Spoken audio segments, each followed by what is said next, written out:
So use the hashtag UN with Civil Society and also tag us at UNDGC_CSO. UNDGC_CSO.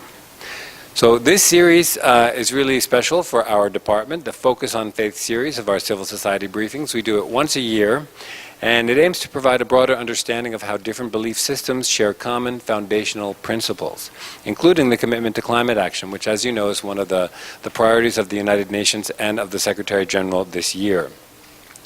It is very important for us at the United Nations to discuss the role of faith traditions and religious groups in addressing our current and future environmental challenges, especially given that 85% of the world's population is affiliated with a faith tradition or identifies as religious.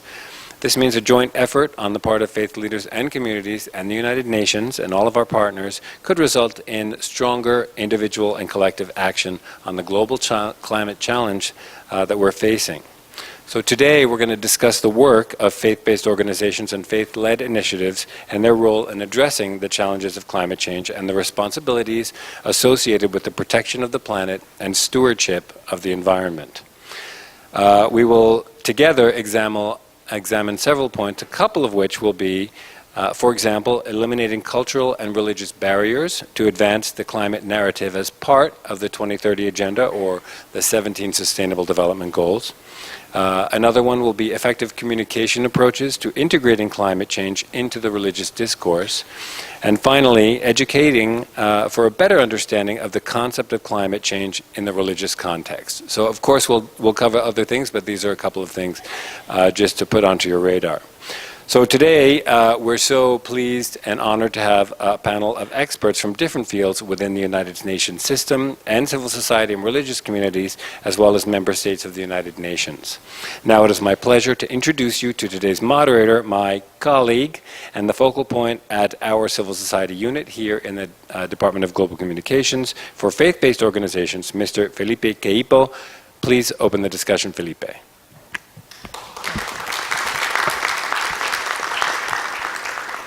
Thank you, Chief. Good morning. How are you doing today? Oh, no. Okay, let's do this. Okay. Good morning. How are you doing today? Great. Awesome. Thank you so much. Thank you for joining us. Welcome to the UN for those of you who are coming for the first time, and welcome back to those of you who are regulars. It is a pleasure to have you here.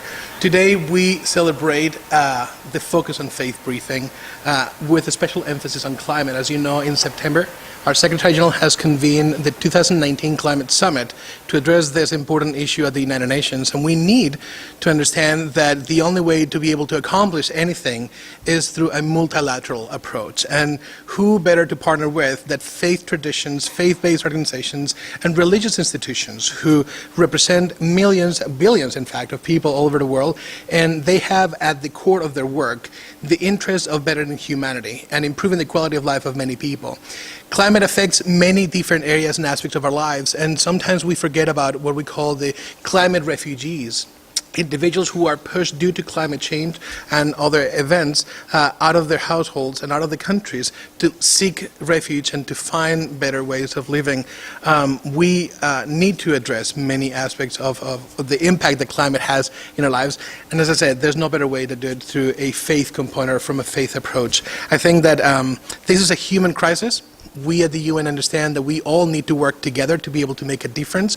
We have a plan of action, as you know, the Agenda 2030 for Sustainable Development, with 17 Sustainable Development Goals, and all of them encompass the best tools to be able to accomplish a lot within the next 12 years until 2030. So we need you, and I will say this repeatedly, but trust me when I say that the UN needs you more than you need the UN. We are a few bunch of amazing but crazy people who think that we can change the world and make the world a better place, but we need all the billions of people in the world to engage with and to help in this endeavor. At the end of the day, our purpose is saving humanity from many of the dangers that we have, and climate is one of them, climate change. Therefore, I want to start by welcoming you, as I said, and hope that we find this briefing extremely engaging, and we want your participation through the question and answer sessions. So I would like to give the floor to our first speaker, is Gopal Patel from the Bhumi Project, Oxford Center for Hindu Studies, and Green Faith. Gopal, there you are. The floor is yours. Thank you, Philippe and Jeff. It's an honor to be here. So I've been working at the intersection of religion and climate change internationally now for 10 years. And I want to start with a story and then share some perspectives from a Hindu perspective about how we can all take some personal and collective responsibility on this most pressing issue of climate change, or climate crisis, which I think is now the term we should be using.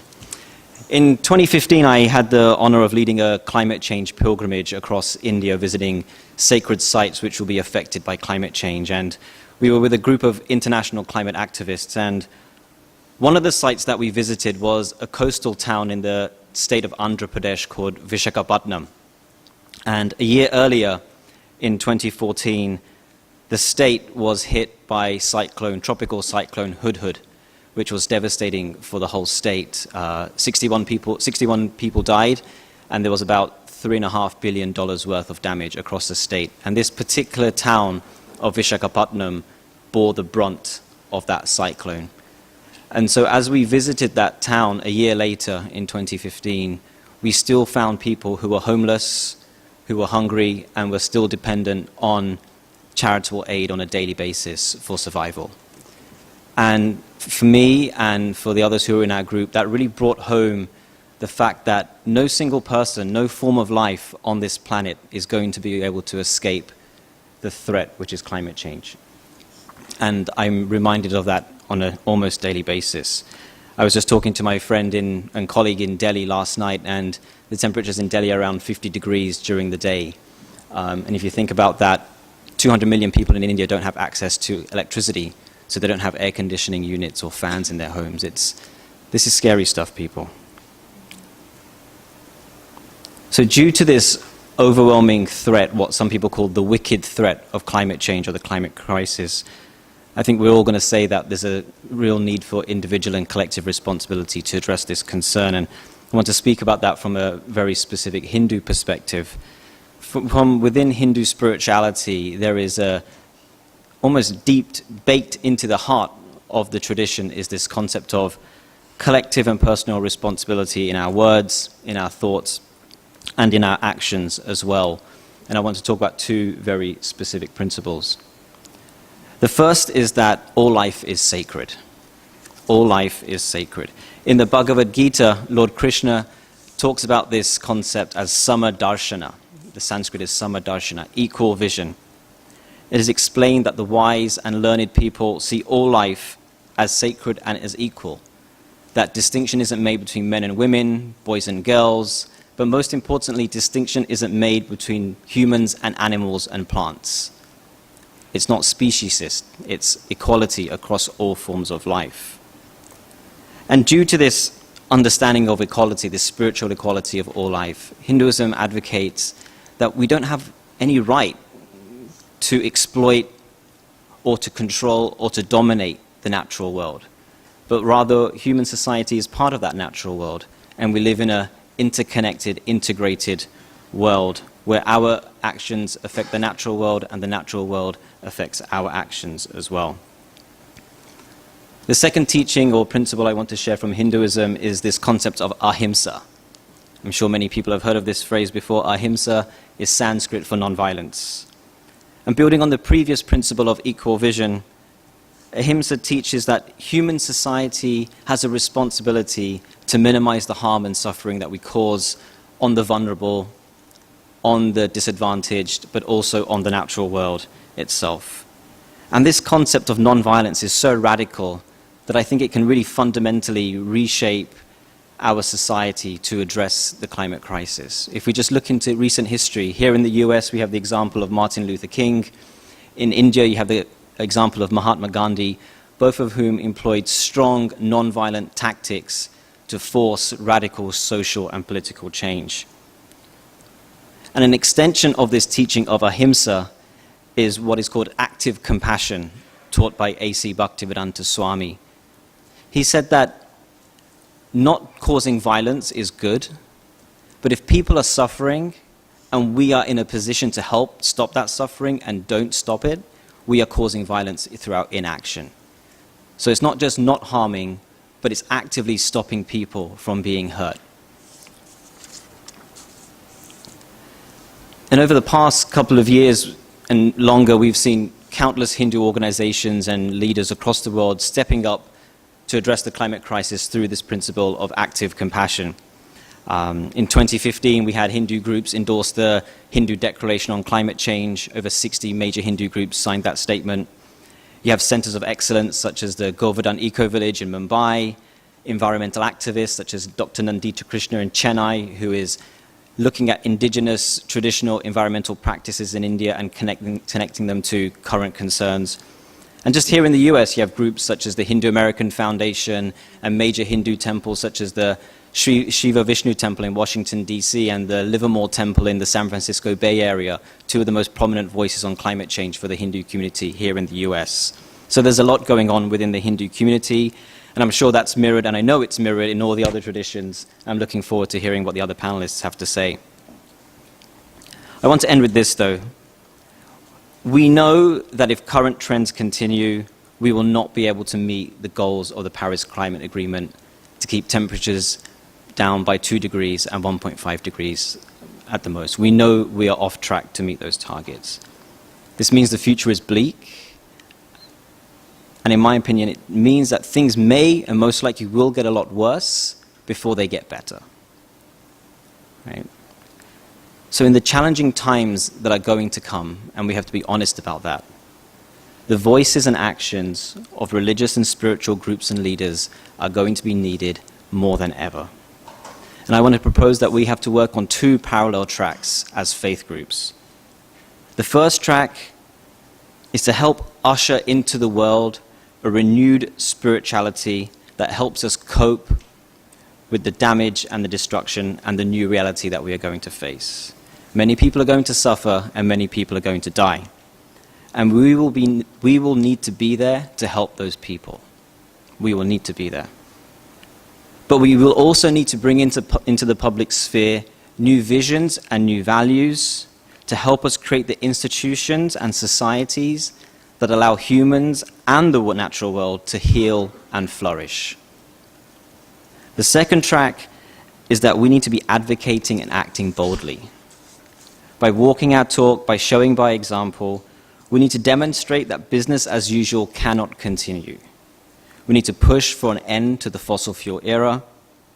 We need to show that human societies and institutions need to work within planetary boundaries. And critically, that those with the broadest shoulders help those who are most vulnerable. That's so important. I would say this is a sacred duty. In Hinduism, we would call it dharma, duty. This is our responsibility for religious and spiritual groups. And I want to end with a quote from the Bhagavad Gita, which is spoken by Lord Krishna. He says that whatever action great people perform, others will follow. And whatever standards they set by the exemplary acts, all the world pursues.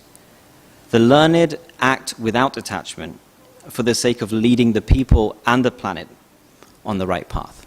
Thank you.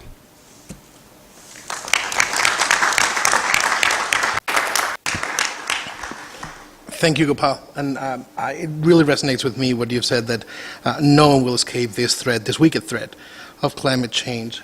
Crisis, I think that we all fear the same, that we may not be doing enough, and I don't think we're doing enough. But that's what we at the UN keep having hope, that we can change things, and we can change the trend, and we can just make a difference, and hence briefings like this one. So thank you for sharing your experience, and also on the component that all life is sacred. And this is a sacred duty also for us. It has been asked of us to take care of the planet, to be stewards of this planet. So thanks a million for your words. Next, we have an amazing colleague too, Jillian Navale from the Anglican Communion. The floor is yours. Thank you. And I'm very grateful for the sense of urgency and responsibility that has already been set up by my fellow panelists. Your Excellencies, distinguished colleagues, friends, I'm very honored to be able to address you today on behalf of my fellow colleagues of the Anglican Communion Office in London, as well as on behalf of the broader Anglican Communion, a global family of churches that is located in over 165 countries throughout the world, representing 85 million people. Today I will share some of the ways in which the Anglican Communion is addressing the current and future environmental challenges of our time as a body, as churches with active ministries, as networks, as agencies, and as individual Anglicans and Episcopalians around the world in their everyday lives. I currently serve as the UN Advocacy Officer and Head of Office for the Anglican Communion Office at the UN here in New York.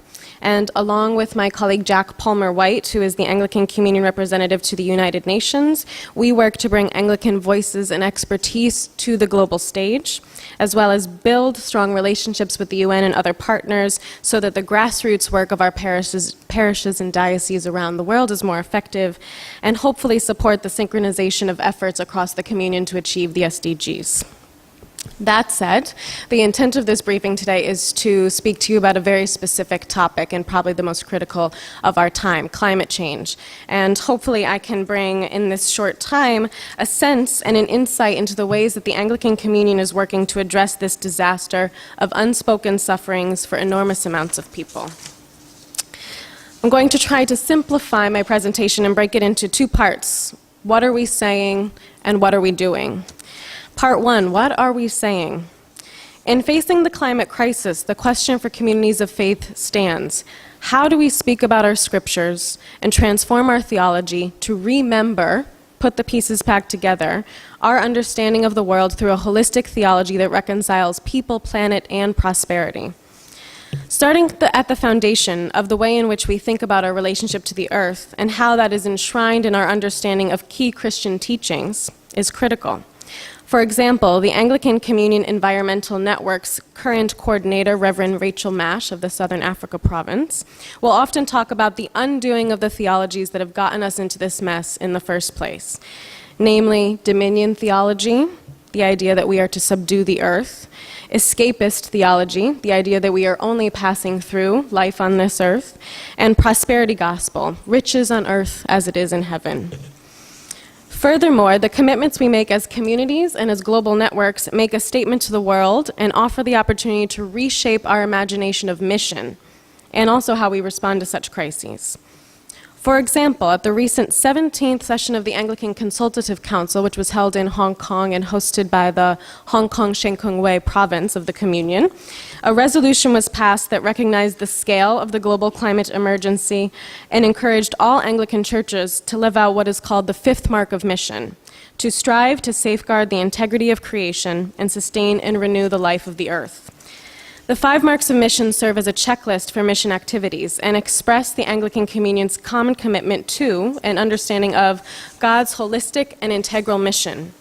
The 5th mark was added in 1990 when the 8th session of the ACC recognized the urgent threat posed by the environmental crisis to the unity of all creation.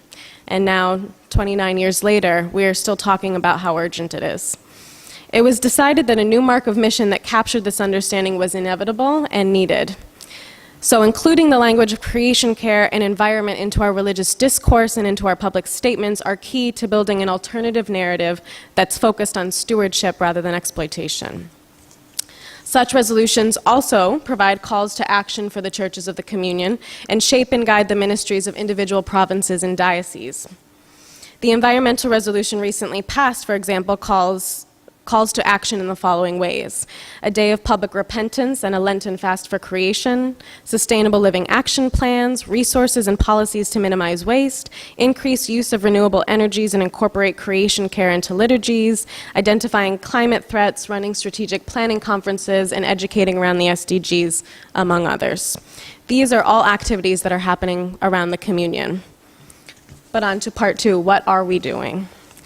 To support such calls to action, the Anglican Communion Environment Network, established in 2002, works to advocate for responsible environmental stewardship, provide support and leadership to the local initiatives that are happening around the Communion, and also to educate Anglicans as individuals and as communities to become better stewards of creation. The Communion has already begun to implement bold collaborative strategies in our provinces. Provinces are working both with the Environmental Network and the Anglican Alliance, which is an umbrella organization that brings together development, relief, and advocacy activities across the Communion to make this happen through capacity building, training, and other initiatives. For example, 2 important regional gatherings took place in 2018. the first in South America, the second in Southern Africa, both areas where the most vulnerable are experiencing catastrophic climate change-related disasters, as we've recently witnessed with cyclones Kenneth and Idai. Bishops and representatives from 6 South American countries reported on pursuing environmental justice work in their dioceses with high priority given to land use and deforestation, youth-oriented community organizing, reducing carbon footprints, recycling and organic gardening, water issues involving public use rather than privatization of water resources, soil contamination, etc. The meeting in Southern Africa brought together bishops, women leaders, and youth from 17 dioceses from Southern, East, and Central Africa to discuss the impacts of climate change in their areas and have made an urgent call for ecological justice to be high on the agenda for the communion writ large. But what else is happening? Well, young people are rising up. In Sri Lanka, in the Diocese of Colombo, 450 children participated in an environment art competition to create awareness and concern on environmental issues with children.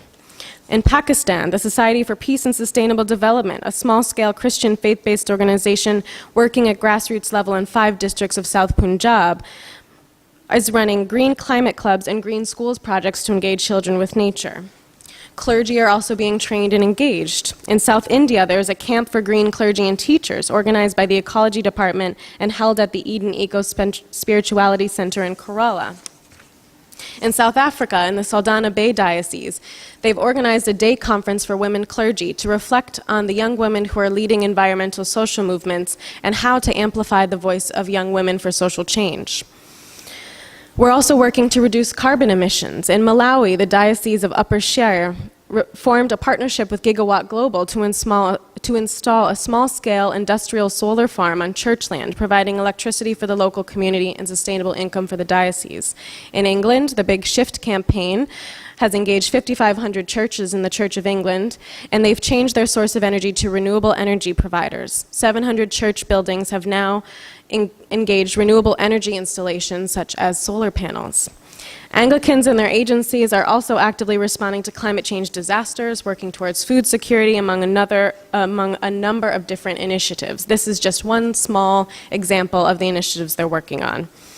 From the UN office, we take all of these concerns seriously and are going to start work on a strategy for the acceleration and implementation of the SDGs across the Communion from 2020 to 2030. And we have a specific focus on indigenous rights, climate-induced displacement, and on Pacific small island developing states. Again, this is just a small sample of what's happening across the Communion and also one small sample of what's happening across the Christian tradition, and hopefully we have more time to discuss in the Q&A. Thank you.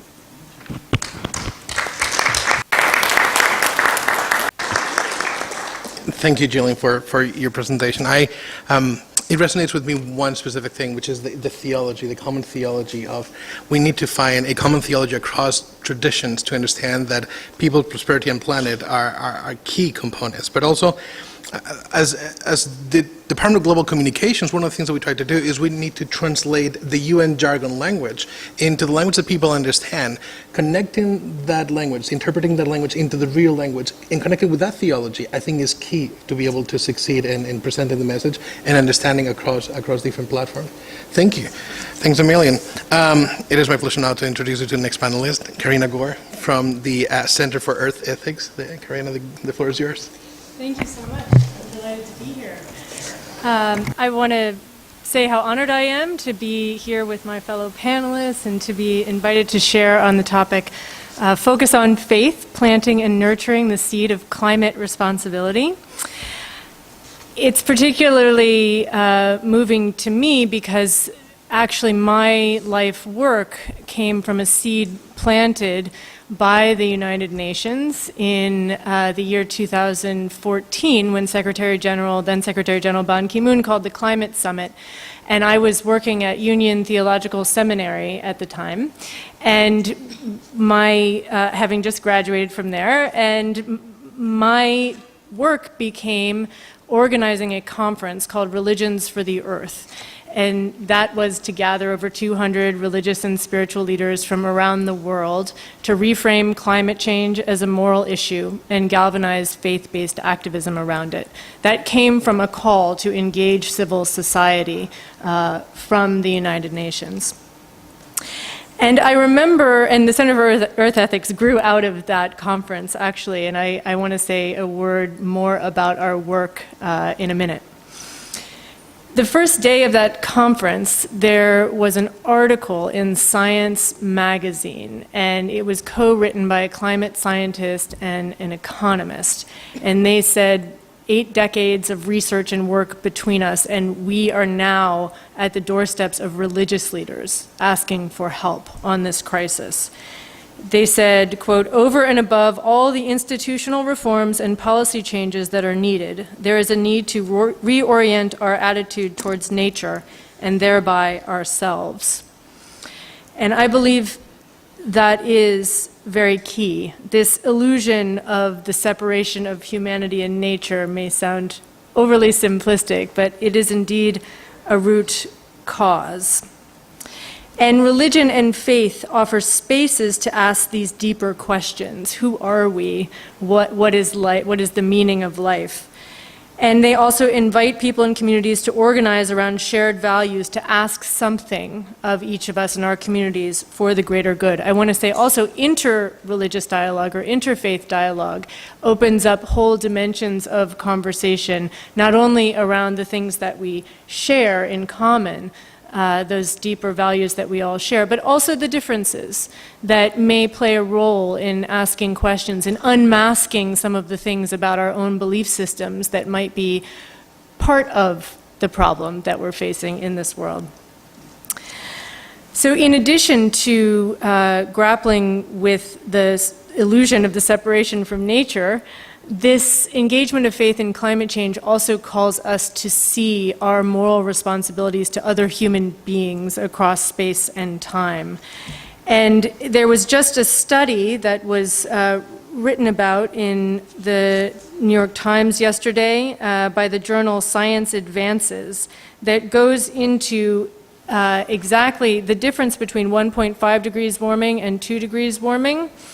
Measures it in terms of lives that will be lost.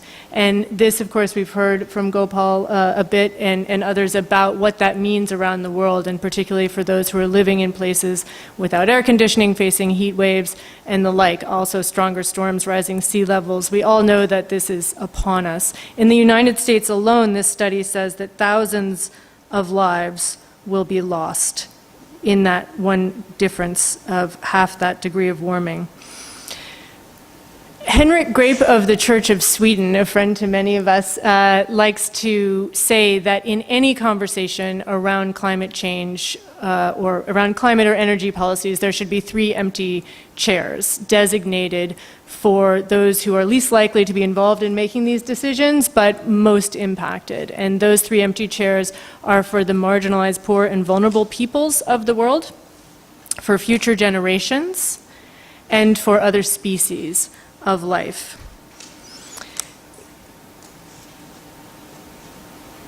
Here at the UN, we're sitting in a place and time of epic course correction.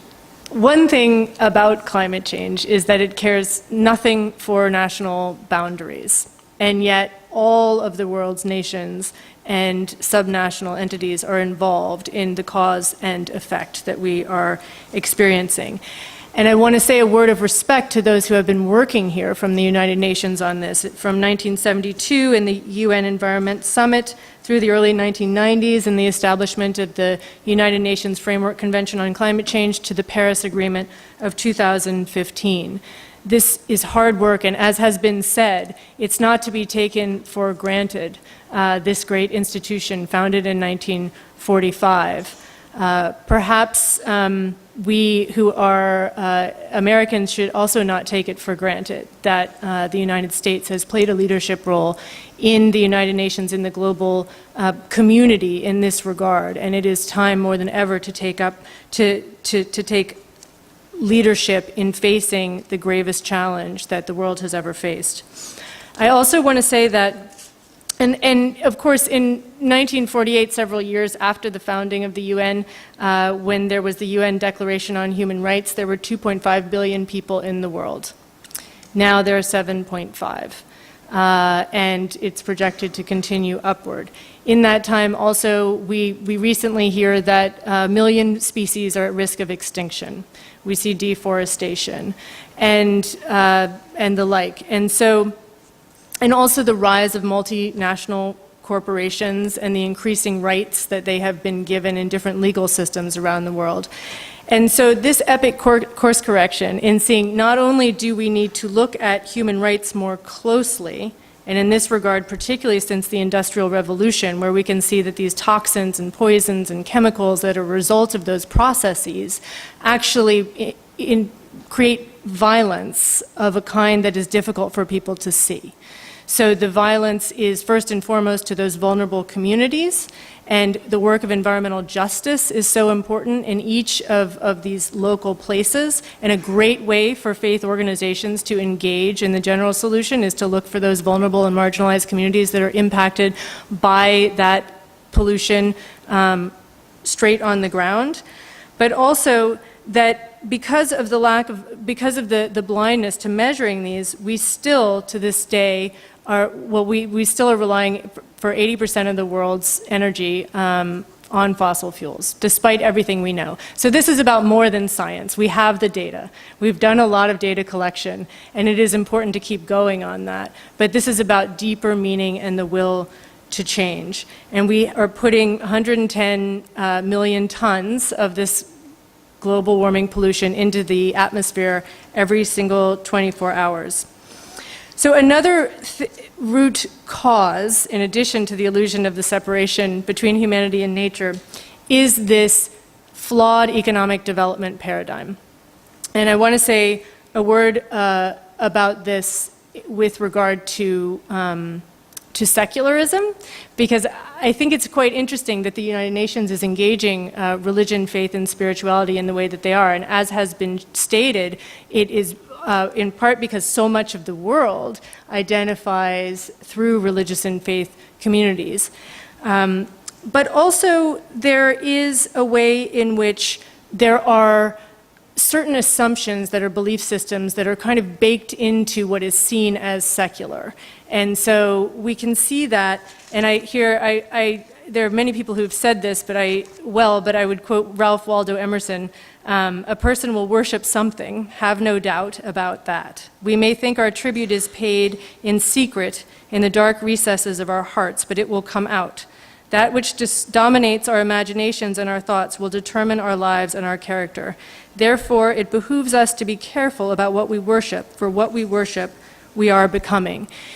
In a system that elevates and reveres short-term monetary gain, no matter what the consequences for inequality or pollution or depletion of resources, that becomes something we worship and are becoming. This effort with the Sustainable Development Goals and all of the conversations around development is to correct course and to understand that we are in this interconnected web of life that is so much more. In fact, the most precious things are precisely the things that are not measured by that economic development paradigm. And so at the Center for Earth Ethics, we are really happy to be involved in education, convening public discourse, and movement building. We work with indigenous traditions through the Original Caretakers program. We have a program on environmental justice and civic engagement, sustainability and global affairs, and finally, eco-ministry. We have an annual ministers' training in which we invite people to come together around the science and the policy of climate change, but also ritual, ceremony, dealing with things like ecological grief, and looking at what religion has to offer in terms of the pastoral and prophetic parts of that field. And so I'm delighted to be here, and thank you very much for letting me share. Thank you.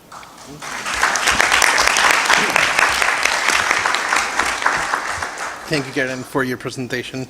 I think you're going to be happy to know that we're trying to be part of filling those three chairs and bring in the marginalized and the poor through the Association of Entities, Civil Society Organizations, or NGOs with the UN.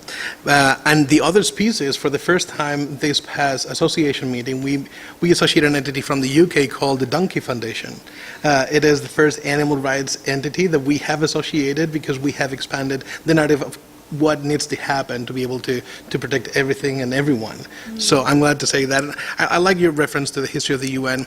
I agree with you. The UN, when it was created in 1945, the world was in a very specific shape and had different challenges. The new challenges are of a different nature, and we need to find new ways to approach those challenges, and we need more help, more than ever. We need help to be able to address those and then work together. So thank you for your words. It is now my privilege to introduce Venerable Yu Wang from Buddha's Light International Association to address the audience. Thank you. The floor is yours. Okay, thank you. Good morning, everyone. I'm Venerable Yu Wang. I'm the director of the UN Affair with the Buddha's Light International Association. BLIAD is an international NGO and of monastic and lay people. We work with individuals, members, civic society partners, governments, and other stakeholders to advance Agenda 2030. And thank you, Jeff. Thank you, Jeff, and then Felipe, to also my fellow panelists, and then to have the opportunity to discuss with you the Buddhism and in relations to today's theme, the planting and nurturing the seeds of climate responsibility. Next slide. What does Buddhism say about natural and our shared responsibility to a better world for ourselves and for the future generations?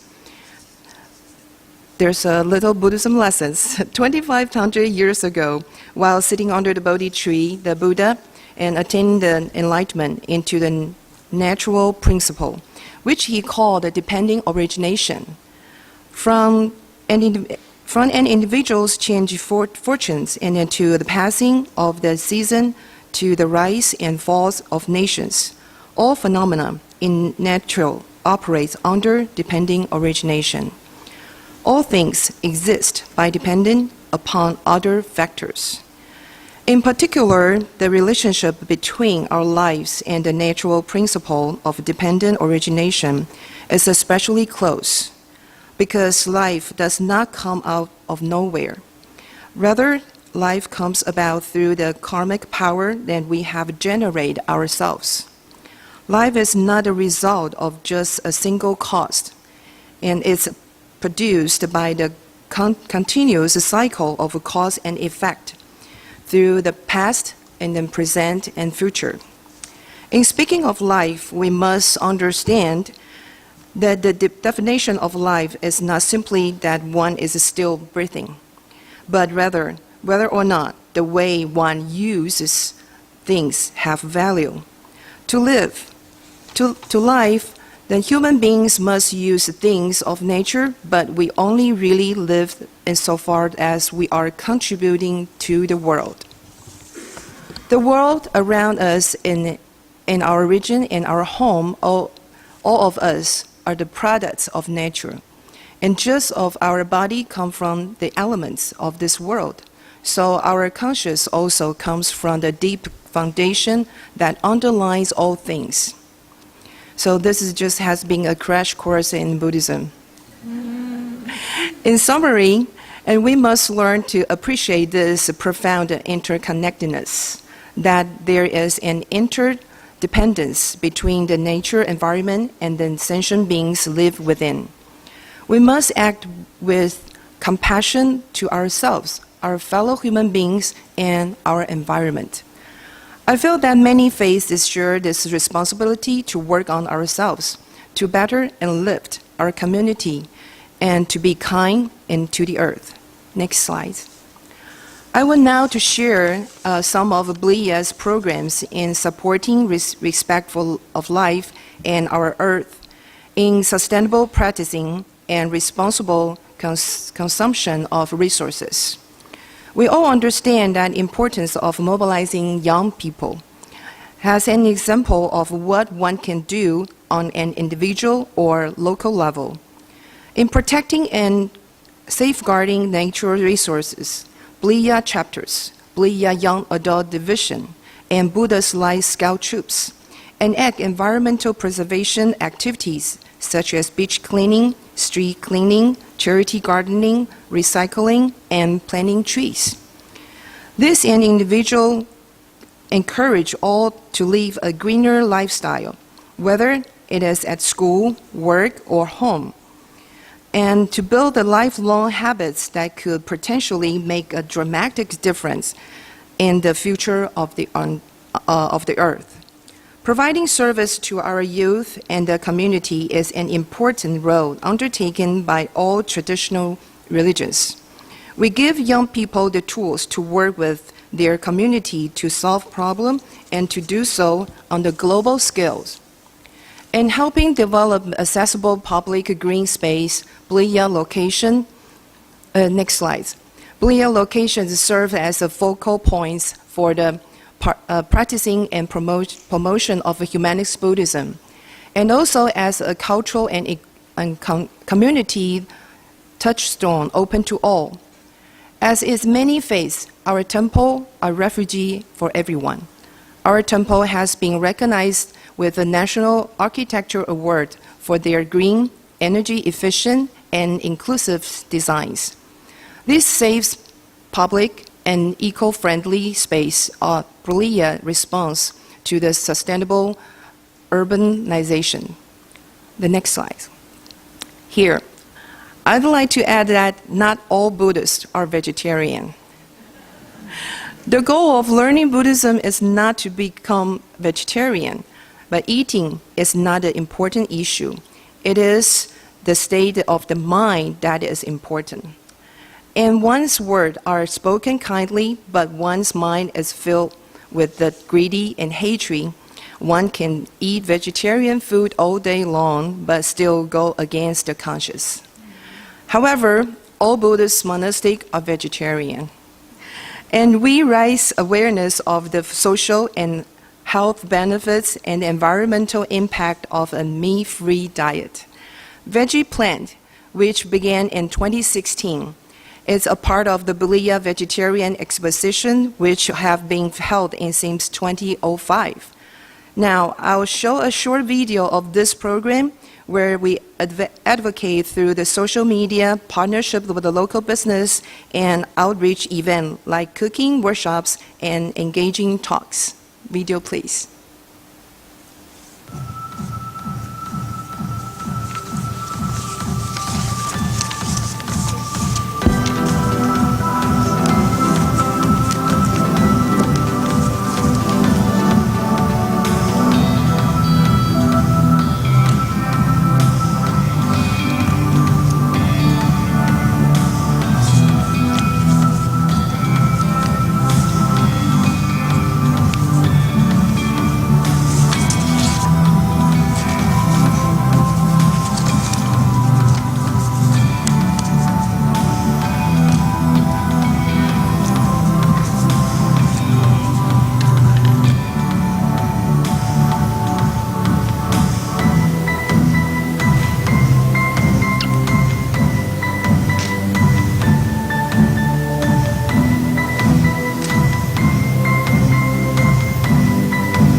Thank you.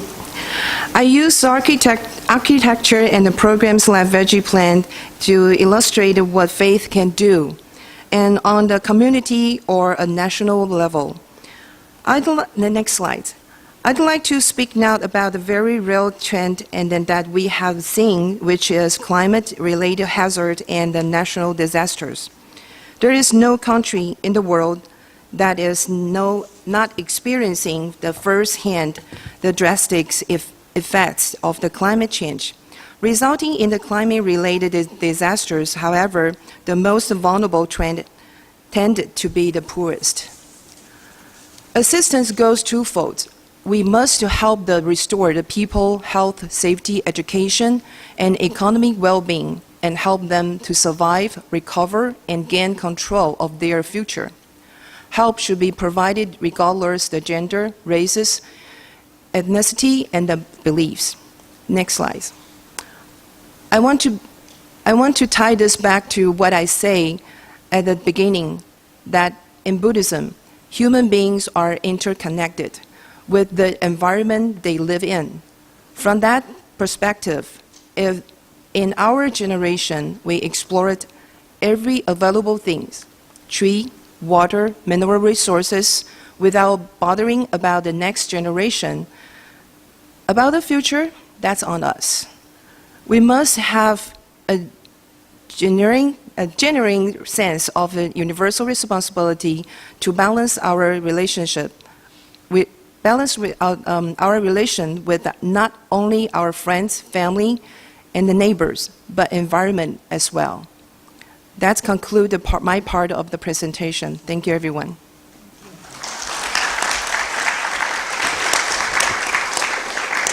Well, Young, thank you so much for your words. I love the interconnectivity, the interdependency component on your presentation, because it relates exactly with Agenda 2030, how the climate component is interlinked with SDG 12, for example, the responsible production and consumption that you have also mentioned in your presentation. So, And we started from the 2005. wow, even before the SDGs. So you see, I think that faith traditions have been, I always explain that faith tradition, or the UN has come up with an agenda, or the global community has come up with an agenda 2030 and Sustainable Development Goals, a good marketing campaign with beautiful icons and symbols for a work that has been going on for thousands of years by religious traditions, to end poverty, to fight violence, and to find equality, and to protect the environment. It's something that many people have been doing for a long time. We just came together in 2015 and came to an agreement finally to see how can we address this issue. So thank you for your presentation. Our final speaker is Tina Stegi from the Marshall Islands. She's the climate envoy for the Marshall Islands, and it's a pleasure to have you with us. And thank you for finding time to join us for this panel. Tina, the floor is yours. Yahweh. Hello. Greetings from the Marshall Islands, here on Manhattan Island. My distinguished co-panelists, ladies and gentlemen. When I received the invitation to join you today, I immediately thought back to a very different place, in a different time, where I had begun to seriously consider some of the very same questions that we're tackling today. What is the role of faith traditions and leaders in confronting the challenges of climate change? And how do those of us working in climate, quote, break the bubble and engage effectively with religious communities? Next. Oh, is my slides are up? Sorry, can I get the next slide, please? So whenever I talk on climate in the Marshalls, I find it really necessary to have some visual so that people can understand really what an atoll looks like. This is what an atoll looks like. We're at most 6 feet above sea level. There is only coastline. We have lagoon and ocean, and in the middle, strips of land. We're essentially one large coast, split up into many different atolls. So in the summer of 2016, I traveled to this atoll. It's called Namrik Atoll. I actually attended Mass there at the Catholic Chapel. There are 4 churches on the island. All of them are Christian. We're a very strongly Christian nation. And on Sundays, the rhythm of the day is set by the ringing of church bells throughout the day.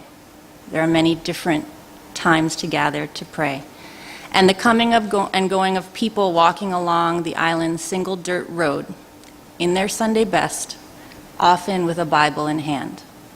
This is what Sunday looks like on Namrik Atoll. So I went to church that Sunday thinking, I know the drill. I had grown up Catholic, and I took comfort in the familiar rituals of Bible readings, prayers, and even the physical repetition of sitting, standing, and then kneeling, and then sitting, standing, and kneeling again. Catholics love these types of rituals. Namarik does not have a priest, and on the day that I attended, there were perhaps 50 people at the service. The island has a population of about 600. Not surprisingly, the service itself was very simple. Can I get the next slide, please? Sorry. I'm just going to show this. This is not actually the Catholic chapel. When I was at church, I wasn't taking pictures. Most of the population in the Marshalls is actually Protestant. This is the United Church of Christ Church, which is the very first church that came, the missionaries that came, was this. So, not surprisingly, the service at the chapel was very simple. What was a surprise was the day's homily. It was a sermon dedicated to climate change from Isa Peter, the lay church leader. Drawing from both scripture and science, Isa spoke about climate in a way that was immediately accessible to his audience. Having struggled so often myself with ways to translate concepts about climate change into Marshallese language, it was really a revelation to hear a gifted speaker preach climate in biblical terms and using stories that those of us sitting in the pews knew and could relate to. I realize now that I really should not have been surprised. Can I get the next slide, please? To give you some background, I had traveled to Namarik from Manhattan with 2 colleagues from the American Museum of Natural History. We were working on a project focused very much on grassroots community action in response to climate change and understanding how leadership on climate at different levels in Marshallese society, the local level, the national level, and the international level, how that actually worked. Our presence in Namarik was not by happenstance. In 2009, the atoll leadership there, including the senator and mayor, as well as tribal elders, had adopted the proactive and whole-of-community Reimanluk approach to guide conservation and resource management planning. As part of that approach, elected leaders, landowners, youth representatives, women's groups, and men's groups were engaged in initiatives to build resilience to climate change impacts. These included a mangrove protection and planting project and program, which this is what that sign is referring to here. And by the way, when you fly into Namarik, it's a grass runway. And so you get off, and that is the terminal that you see, the building there. So some of the initiatives included a mangrove protection and planting program, the creation of a marine protected area, and support for pearl farming and solar energy projects. Namarik's success was recognized by the UNDP, which awarded the community the Equator Prize in 2012. So I should not have been surprised when in 2016 I listened to a sermon on climate change during Sunday Mass in the Namarik Catholic Chapel. Yes, Namarik is the smallest inhabited island, inhabited atoll in the Marshall Islands. It's made up of 2 islands. That picture I showed you at the front, at the beginning, that's basically Namarik. You're seeing most of it. It's located 240 miles southwest of Medjero, which is our capital and the main population center. And to give you a little bit of context, the urban center of Medjero has about 25,000 people, and Namarik has 600. You can get there on an 18-seater plane that operates, depending on demand, once a week out of Medjero. So that means you can go there, and you really hope that there's enough people coming the next week that you'll be able to go back. We were in that situation when I was there for the week. You can also get there by hitching a ride on a supply ship that drops anchor there every 2 to 3 months. But small size and isolation were, in this case, strengths for that community. Relatively speaking, a whole of community approach is somewhat easier in a small, tightly knit, isolated community. Next slide, please. When I spoke to the church leader, Isa Peter, after the service, I learned that he was directly involved in the Land Resources Committee charged with implementing the Rey Manlak approach in Namaruk. At the same time, he had just returned from attending a Catholic church leaders workshop in the capital that featured sessions and speakers on climate change. Here was a man who, in his position as tribal elder and religious leader, was doing exactly what we are here to talk about today: planting and nurturing the seed of climate responsibility. Next slide, please. I share this story from Namaruk as an example of what can be achieved when leaders at all levels and in all fora, government leaders, religious leaders, landowners and elders, the private sector, and civil society, when all of these leaders come together in a whole of society approach to take concrete action on climate change. The Climate Summit in September is an opportunity to showcase concrete actions that are transformative in scale and society-wide in scope. The Marshall Islands is co-leading the youth and public mobilization track for the summit, and I'm happy to discuss that in more detail during the Q&A if there are questions on it. But I just wanted to close with something from our own UN Secretary General, who said on a recent visit to the Pacific, he said, quote, "Climate change cannot be stopped by the small island countries alone. It has to be stopped by the rest of the world," end quote. And I would just say that really it has to be stopped by all of us sitting in this room and everyone around the world. Como tara.